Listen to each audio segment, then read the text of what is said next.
Good afternoon and welcome to today's Melbourne Institute Colloquium. My name is Roger Wilkins and I'm the Deputy Director of the Melbourne Institute. Before we begin, I'd like to acknowledge the traditional custodians of country throughout Australia and their connections to land, sea and community. We pay our respects to their elders past and present and extend that respect to all Aboriginal and Torres Strait Islander peoples today. These colloquia replace our normal face-to-face forums and workshops. Our goal is to provide insights through the lens of Melbourne Institute researchers and to engage with you, the audience, so we can better understand Australian economic and social policy. Today, Professor Mark Wooden will be presenting his work on insecure forms of employment, addressing the question of just how pressing a problem this is in Australia. The findings come from a 3-year ARC-funded research project investigating non-standard employment in Australia and its consequences. About Mark, he commenced as a professorial fellow with the Melbourne Institute in March of 2000. He was previously Professor and Acting Director of the National Institute of Labour Studies at Flinders University of South Australia, where he was employed for 19 years.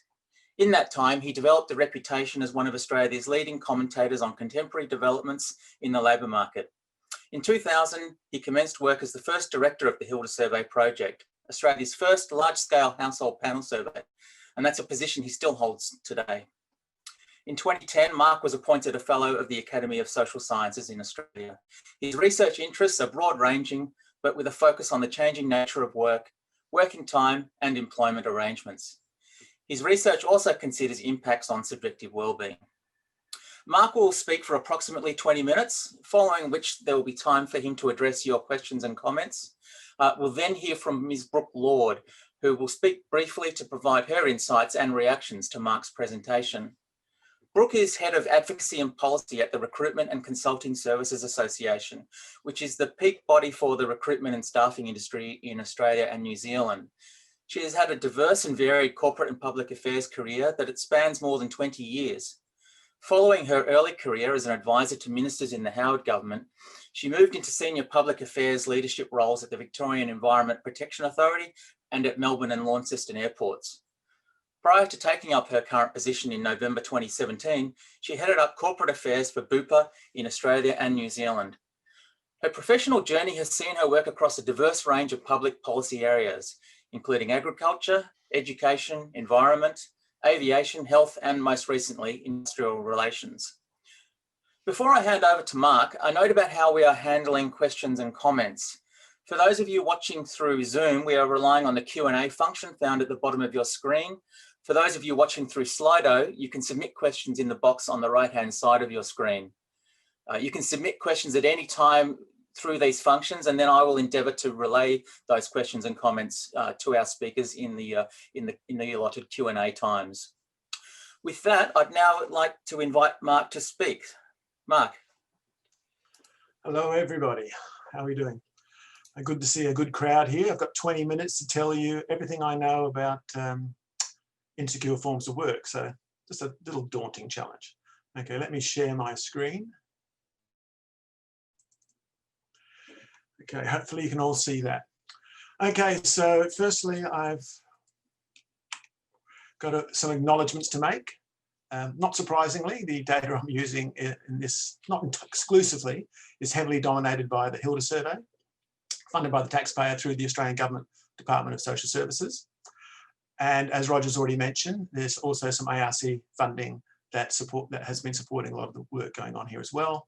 And finally, just acknowledge some of the many collaborators who've worked with over recent years, particularly Inga Lask, who was employed on this ARC discovery project, but also Marcus Hahn, Duncan McVicker, Irma Moirecci, and Hilke Budemeyer, all current colleagues or former colleagues of mine here at the Melbourne Institute. Okay, so what is the motivation here? Well, essentially it's two broad things. One, the general perception that certain types of jobs, casual jobs particularly, are perceived as poor jobs, poor quality jobs. This cartoon gives it away, you know. These are the rotten, these are the insecure jobs, these are low paid jobs, they're dull, they're boring, repetitive, the jobs that nobody in their right mind would want to have, except in Australia, quite a lot of people do have these jobs. And secondly, it's also widely believed, at least this is the perception I get through the media and also through being constantly questioned about this, is that it's on the rise. You hear a lot about the casualisation of the workforce as if something is changing.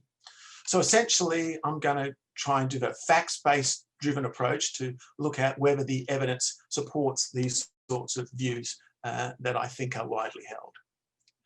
Firstly, though, we're going to talk about what sort of jobs we are talking about. And I will preface this by saying I'm not really talking about job security, job insecurity here. Okay, this is correlated with these types of jobs, but they're not the same. As many Australians who have permanent jobs have been finding out in recent months, having a permanent job does not guarantee you job security. Just talk to airline pilots or airline stewards for a start. Okay, so we're talking about jobs that are particular types of jobs, and there are three categories that I'm going to focus on. The first group, already mentioned, is casual employees. Many characteristics around casual employees, but I think the two key features which really go down to why these are seen as insecure is one are theoretical concepts. The notion that there is no pre-commitment on the part of the employer when they take one of these people on in these jobs to any continuity of employment. Okay, so if you take a job as a casual, there's no guarantee you're going to be there next week, next month, next year.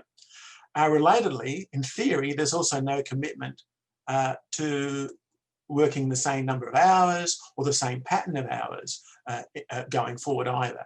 Okay, so one week you may be working no hours, next week you may be working 20, 40, it can change, and the days and the times at which you work can change as well.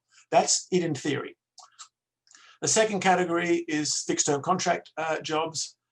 These do clearly provide a degree of security, but it's limited. Typically, contracts we specified with a limited duration, 6 months, a year, whatever it is. And beyond that, the worker knows that there's no guarantee of employment beyond that date. It may also be determined by the nature of the work. So it could be linked to a project being completed rather than a time. And then there's a third category, which is sometimes overlooked, but I would argue possibly the most insecure of all, and that's self-employment. Now, someone who's self-employed, there's no one there really to sack them. Okay, they're their own boss, but they instead, their income now is very uncertain. It is dependent on the market, on having enough customers every day, every week to generate the income they're used to. And that can vary wildly, much more than it will for an employee. Okay, so that's the three groups. We can pretty much put all Australian employees into, all Australian workers into 4 bins. One of these bins and then everybody else. And everybody else is the permanent, ongoing, regular sort of employee, which, you know, there's some notion that this is the preferred type of employment, the standard employment arrangement. So firstly, we're going to look at question is just has there been any change? And I think that title on the slide on your screen gives it away. There hasn't been much change, at least in the last 2 decades. So that shows, so this is using Hilda data. It covers the span, the length of the Hilda period to date, so 2001 to 2018. This first line shows the percentage of employed people who are casual employees, and it's bobbled around, falling during the 2000s when employment growth was strong, rose again around after the global financial crisis, and it's plateaued out again at around 1 in 5 workers. So 1 in 5 workers, casual employees. It's been around that level for most of the last 2 decades. So no obvious signs of any growth or trend rise there. Fixed-term contracts, on the other hand, there is a small rise from maybe around 7 to about 8.5% of the employed. So that has trended upwards gradually. But on the other hand, the self-employed share has been moving in the other direction. Now that's a long-term trend that goes back much longer, probably dates to around the previous recession in the early 90s. So a long-term decline in self-employment.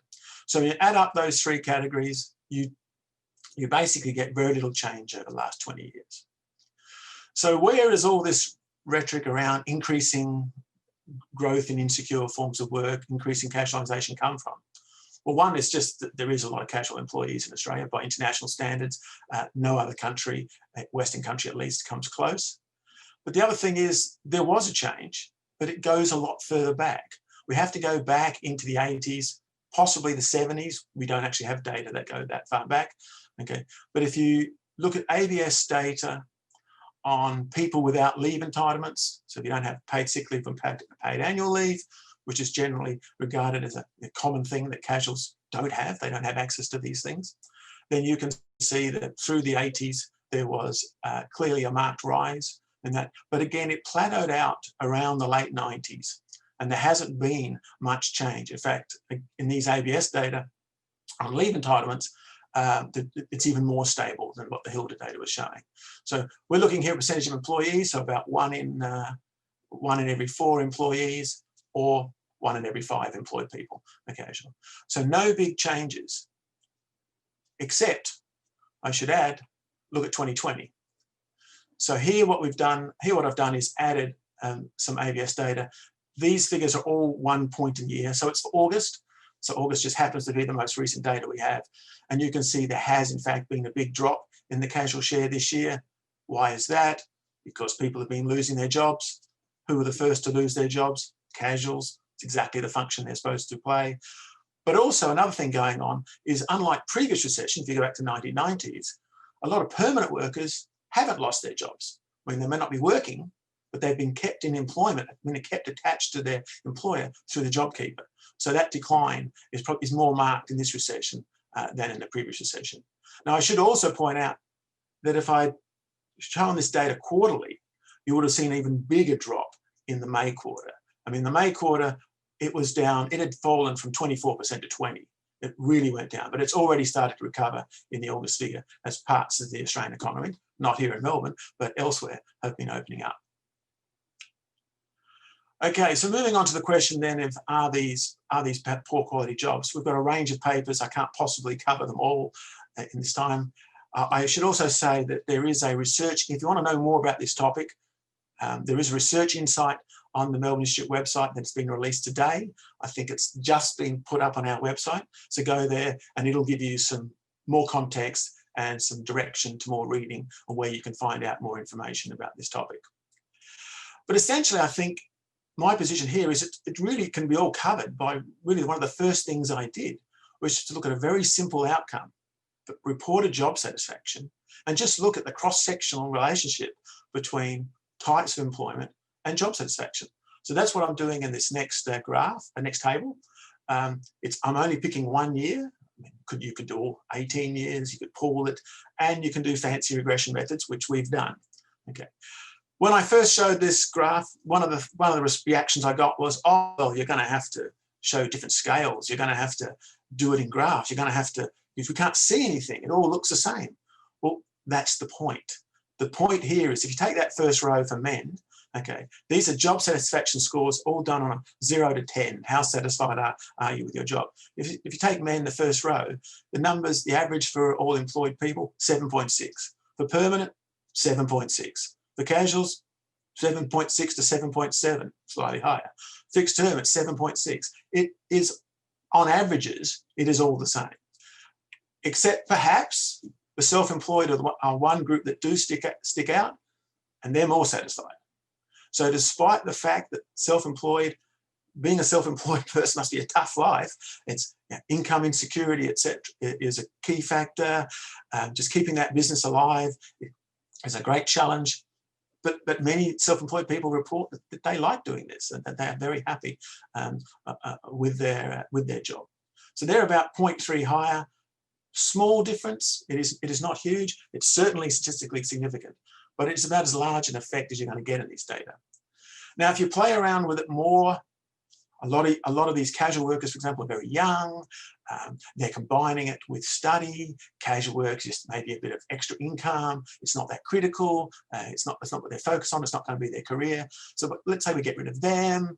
Let's also focus on prime age workers. Let's not focus on people who are approaching their retirement years. And so focus on them. And yes, then we can get a bit of a difference amongst men. Okay, so prime age men, you can see casual jobs, they're not too happy with. Fixed term, no problem. That's even happier than the permanent workers. But casual, it's about a 0.3, again, 0.3, in this case, a deficit. 7.5 for permanent, 7.2 for casual. So they're worse off. But for women, we can't find anything. So I think that's the story, is that casual jobs may be a little worse for prime age men, but the difference isn't huge. But otherwise, it's really hard to find differences. I mean, you can do these sorts of analyses for other outcomes. I mean, what I've got here is some results looking at health outcomes. Here, the cross-sectional results don't really show you a lot. So what I've now got is outcomes coefficients from correlated random effects models, where we're trying to deal with the dynamics. We're controlling for lagged outcomes. We're controlling for initial conditions. This is recent research. It hasn't actually been published yet. It should be forthcoming very soon. It's looking at a range of health outcomes using the SF36, which is a 36-item self-reported battery, well known internationally, has already been used by other HILDA users, particularly to look at mental health in this space. They couldn't find much here, and neither can we. What we're looking for is evidence basically of negatives. The reference group is permanent workers, so we're looking for negative coefficients on these things. These scales run from 0 to 100, so all of the numbers here you can see are really tiny.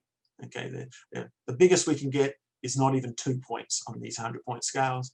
So they're all small, and the significant results, there are only 3 of them in this one for men, and they're all positive for casuals. Implies that if anything, casuals have healthier outcomes, which was a surprise. When we do this for women, the negatives are almost all gone. They're either 0 or small positive. Really hard to find any evidence that casual employment, fixed-term contract employment, self-employment is contributing to, is associated with worse outcomes in terms of people's health. So then that leads us on to the question of, well, should casual employment be prohibited? And you can already tell by the tone of my presentation to date that where I'm going. These jobs don't seem to be particularly problematic for workers, so the case for banning them on those grounds does not appear strong.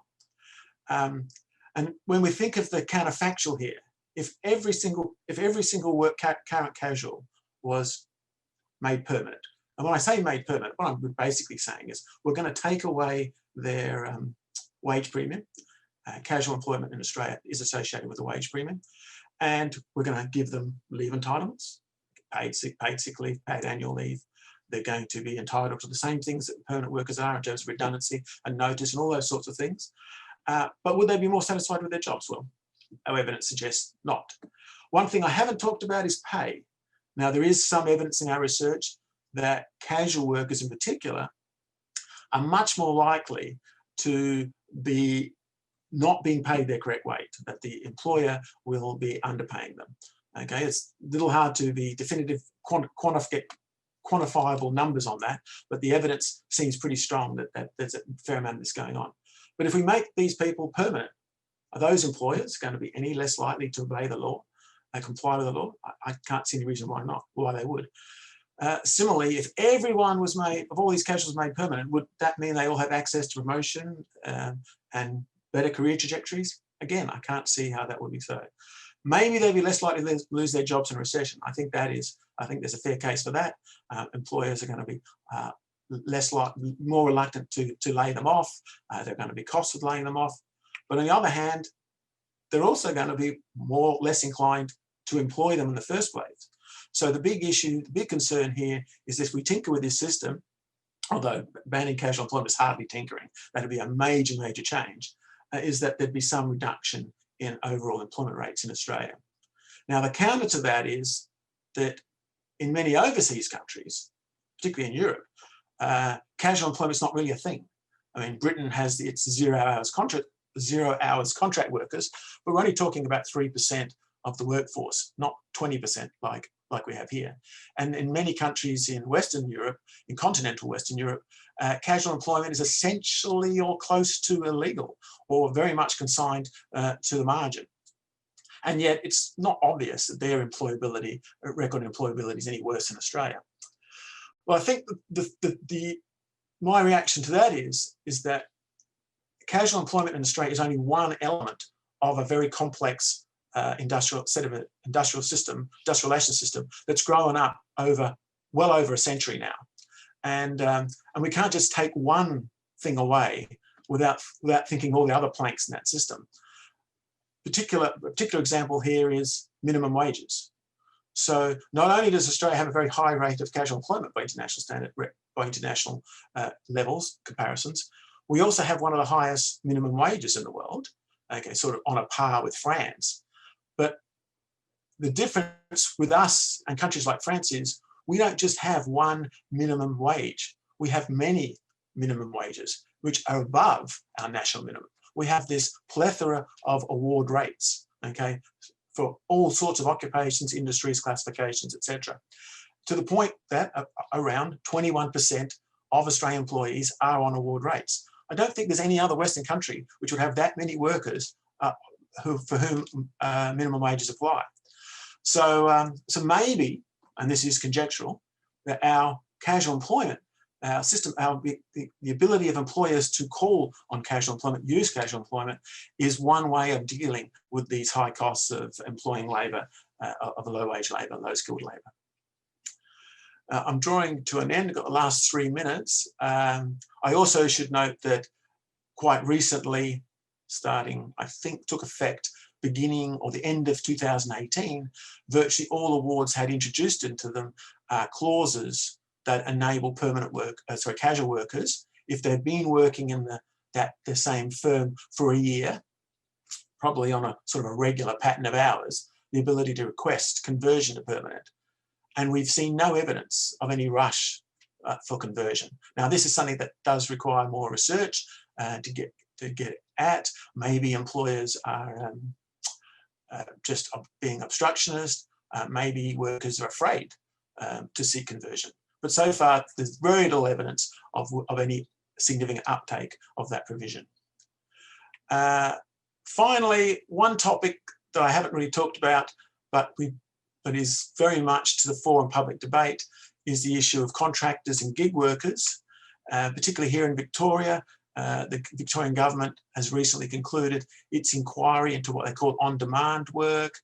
One of the big recommendations of that was the need to basically remove the responsibility for determining who's an employee and who's a self-employed from the sort of common law courts, and make it something that's determined within the Fair Work Act. And the idea here is that this will somehow create greater certainty. What they've got in mind, I think, is something like what's being pursued in America, particularly in California, where they have this test where basically if you're a worker providing with what the service you're providing is part of the core business of the company for which you're providing that service, then you shouldn't be a contractor. You should be a self-employed person. But the whole California experience shows the problem with this. For a start, they immediately said, oh, well, we'll have to make exemptions. So doctors and lawyers, etc., we can't have them. They're allowed to be self-employed, and they don't have to be employees. So they then introduced put up the proposed legislation, and immediately people started complaining. Freelance journalists. Apparently, if you're a freelance journalist under this act, you can't exist. If you're writing a copy for Fox News, then Fox News should be employing you.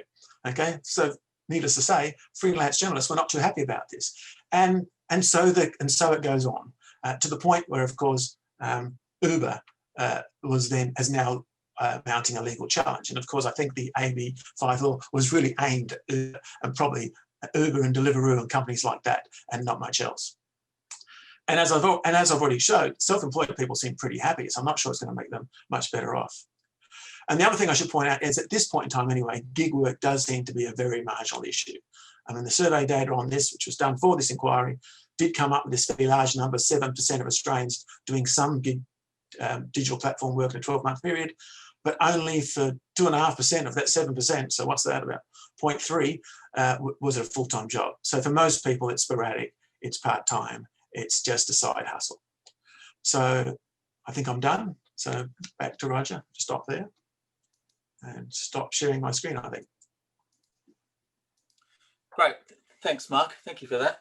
So we've got a few minutes for some questions from the audience, and there are a few coming through now. So the first question I've got here was asking about whether you've identified any trends in employment for seniors, or they've specified over 55s. And I guess there's a question of, has there been a rise in insecure work amongst that age group, or are there, or decline for that matter? And do we know anything about their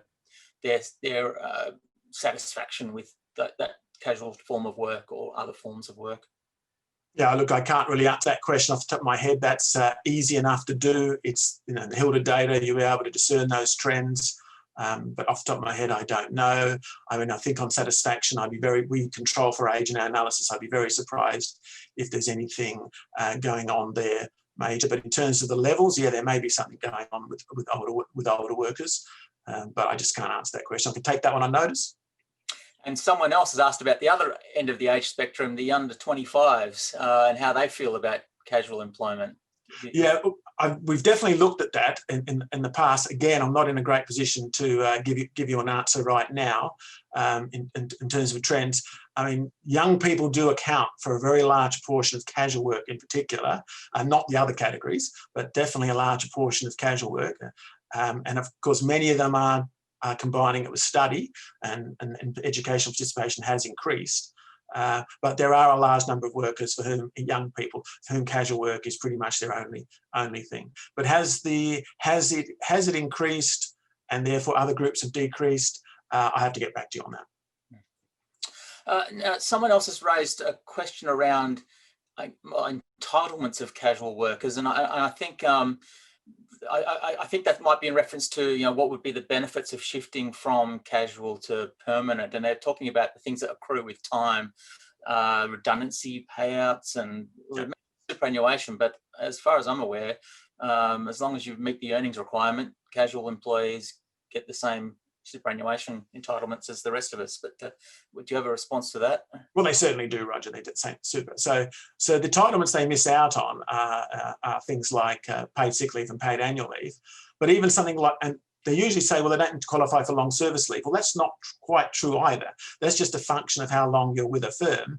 But by definition, casuals tend to move around a lot more, so they aren't with the firm as long. Though one of the quirks of the Australian system is that we have this fairly sizable proportion of regular casuals. And I think that's one of the groups that, of course, the union movement is most unhappy with, is that they're the group who it's most obvious should be employees because they're so employee-like. Now, I think you've sort of, you perhaps alluded to this rather than made it explicit, but there's, you know, a question regarding evidence on recruitment rates and new employment, and they're particularly interested in the context of coming out of a recession. You know, are employers more likely to employ casuals than permanent employees, and is it sort of some sort of pathway to permanency for casuals? I think that's right. If we look at past recessions, the function of casual employment in particular is that they're a buffer between the permanent and the sort of threat of unemployment. So the casuals are the first to lose their jobs. But when in the recovery, when firms are very uncertain about the future, they may be reluctant to take on workers on a permanent basis. So casuals are more attractive. So you'll see that, you know, as happened in the '92 recession, there was a rebound, and I predict that's what we're going to see here too. So what was the second part of your question, Roger? Sorry. Well, whether in fact it could be even a stepping stone towards the stepping stone logic. So yes, we've done some work on that. This is a tricky area. Okay, the bottom line is we come up with the conclusion is that for some workers it's a stepping stone, and for many others it's not. It's not a black and white. And if I was to put a number on it, I'd go 50-50. Okay, so we've got a couple of papers that have looked at the pathways that people follow, and you can't just say casual jobs are a dead end. And you can't just say they're a stepping stone. For some people they are, and for some they're not. Okay, and that's just reality. Well, since I started asking you these questions, they've rapidly multiplied. But I think we should move on to our reactor, Brooke, and then we can, following Brooke's comments, we can then hopefully return to at least some of these questions. So if I could invite Brooke to come online, and thank you. Thanks, Brooke. Thanks, Roger. Look, I will be brief. There's only a short amount of time allocated, but just wanted to share that certainly a lot of that data, Mark, that you shared today mirrors our own experience in the on-hire casual workforce. We find very high satisfaction ratings with the work that they're doing. We find that the main reasons people do undertake casual work in an on-hire environment, which is, what is facilitated by a large number of the members that I represent, is they can combine their work with study, with family, with travel, or transition workforce in a much more effective way, and it works for them. As Mark, as you said, we have seen a very similar thing where we have casual conversion provisions in awards. They're very incredibly rarely taken up. I think the rates that we've seen across the industry are less than 4%. Most people would prefer to stay and remain engaged as casuals in our experience. What's been very interesting at the moment, and the question just now alluded to it, is this question around the importance of casual employment for business, but also for economic recovery. Yes, it's true, we did see a large number of casual job losses early from the impact of COVID, but we commissioned an economic impact study a little bit before the middle of this year, which demonstrated to us the vital role of casual and on-hire workforces in the economic recovery here in Australia. Certainly, when times are uncertain, evidence around the world and locally has been that business will be reluctant to invest or to take on new staff, particularly if the immediate future doesn't look particularly stable. Now, without a vaccine in sight and COVID being prone to spiking irregularly, that makes it a very challenging environment for business. And what we've seen is that the ability to flex up, flex across, and adjust as the circumstances around you adjust is vital for business if they are going to take on new staff. And we saw there was, in our economic impact study, one of the things that was found was that in Germany, a study in Germany in 2009, 2010 showed that access to a flexible workforce for business and businesses who access that workforce in recovery post-recession actually increased their revenue 5% points higher than their competitors, just because they were willing to invest sooner because the employment was de-risked. I think it's a significant consideration as we look down the barrel of recovery here in this country. The only other thing I'd point out, as I said with Mark, your points around satisfaction are mirrored by what we see with the people that we survey who are casuals employed by the on-hire workforce. The challenge that's interesting is that it makes me question whether, this concept of good work versus bad work, whether it's real and there's any evidence for it, or whether it's a political construct. And the challenge that I'd put is that what I've seen most recently in public policy debate is that the people who are arguing that their position is to protect insecure workers often argue to eradicate things like more regularity, or more regularity in hours, more security or certainty that you're going to have a job in 2 weeks versus a month. Greater irregularity sort of erodes a lot of that security that people feel working in a casual employment. For example, if I'm a part-time university student and I know I'm working 3 nights a week at a retail outlet store, COVID notwithstanding, I know fairly regularly that I can expect to be there, and my hours are pretty, I can work around them and manage those. And when we start to try and argue that, we're trying to help these insecure workers by making sure they can't work regular hours and can't plan their lives around that work, it makes it a lot less appealing for them. And I'm not sure who that is actually helping. So I guess that's really all I had to say. The only other point that I would make, just to what Mark, you commented on, is in and around conversion of casual employment for straight across to permanent employment. And I think the challenge is that we've seen a number of surveys by the Australian Human Resource Institute and by surveys we've done of members as well, that indicate that a lot of the casual employment we see, particularly where it's around innovation and investment in trial business opportunity, etc., those roles wouldn't exist in a permanent capacity. And so we would expect to see a significant decrease in employment if you try to just convert all the casuals to permanent employment, because a lot of the casual roles are there, they wouldn't exist if they were permanent. That's my only other observation. Okay, thank you, Brooke. Mark, if I could ask you to join back, thank you. Now we have a few more minutes for some more questions, and one of the themes that's coming out in the questions is about industry and occupation trends over time. So are there industries that have become, I guess, perhaps more precarious or occupations, and then others that have offset that rise? And relatedly, what do you both see as the trends going forward in the context of the current prognosis for the economy?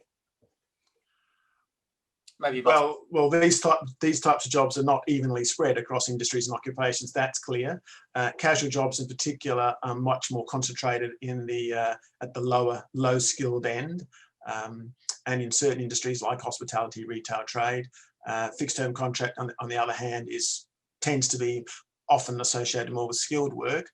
But in terms of trends, there are going to be some differences. But again, for the last 20 years at least, there really hasn't been a lot of change.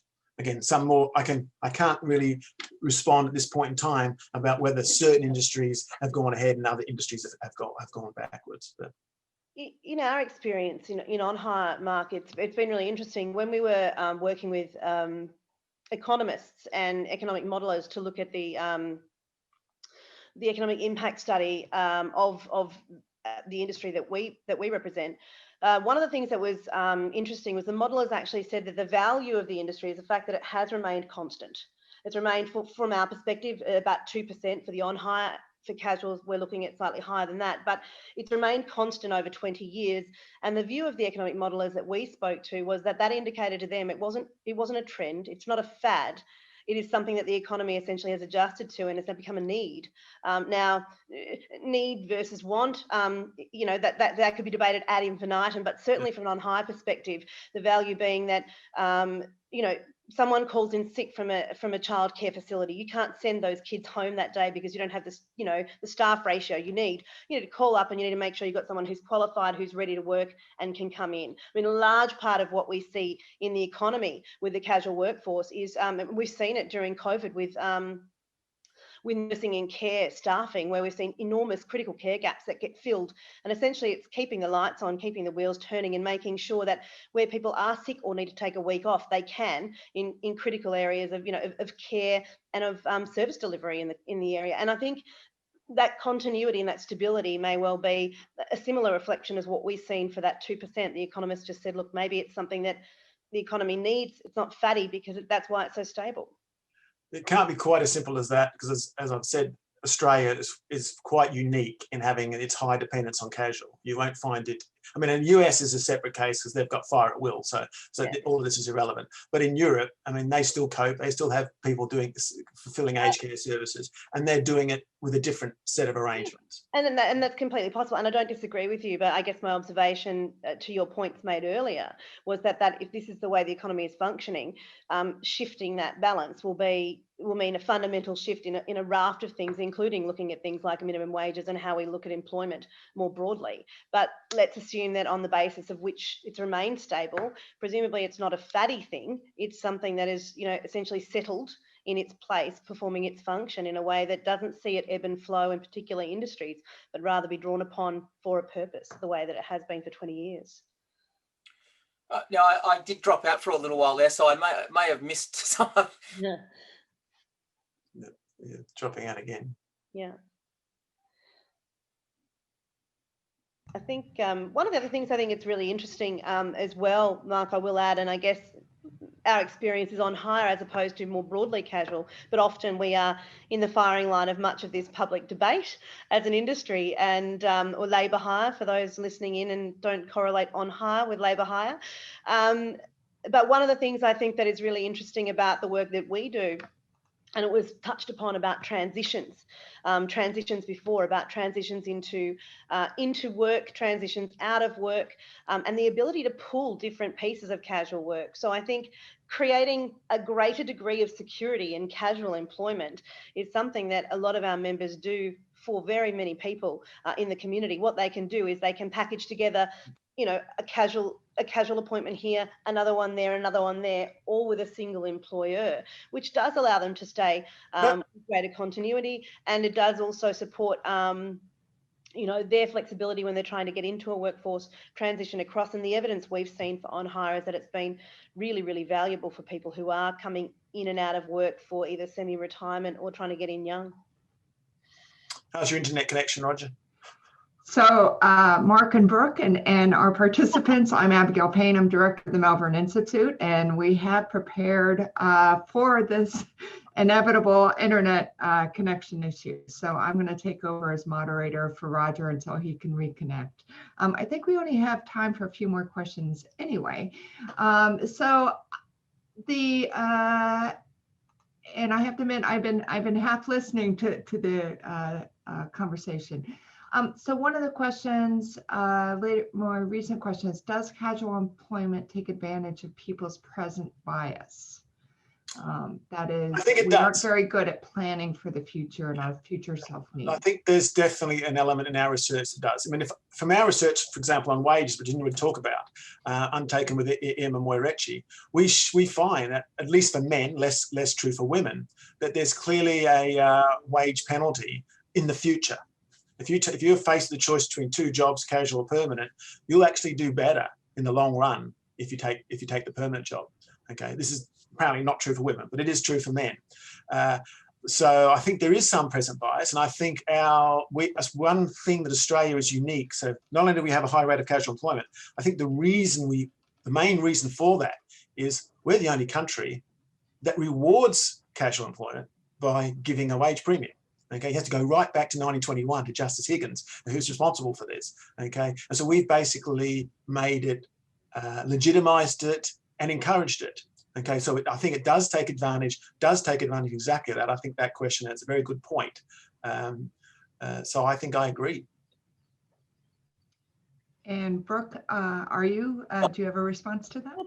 I would say, in terms of the question about casual employees and paid more, I think we forget that we have a large number of casual employees across multiple sectors in society. It's not only lower income employees. And what we've seen in studies recently, Mark, is that even without the subsidy, they are paid even sometimes slightly higher than a lot of their counterparts, just because they are available at short notice and, you know, and can fill the gaps, employment gaps that employers need. So on balance, and certainly in focus group testing, again, most people say, well, we know casual employees get paid more. So I think this concept that they get paid less across the whole of Australia is, you know, more broadly speaking, is really not the case and not the experience for the majority of them.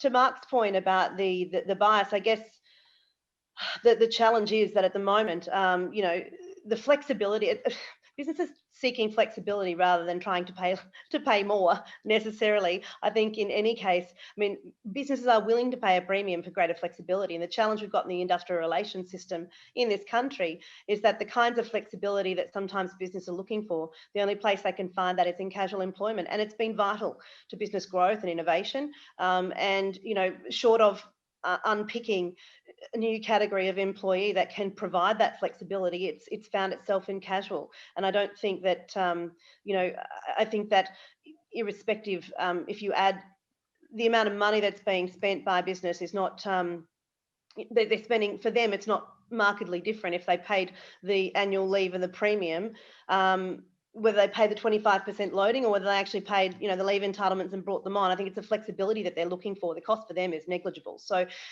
is it attractive for casual employees because they get paid that loading and can pocket it? Yes, it is.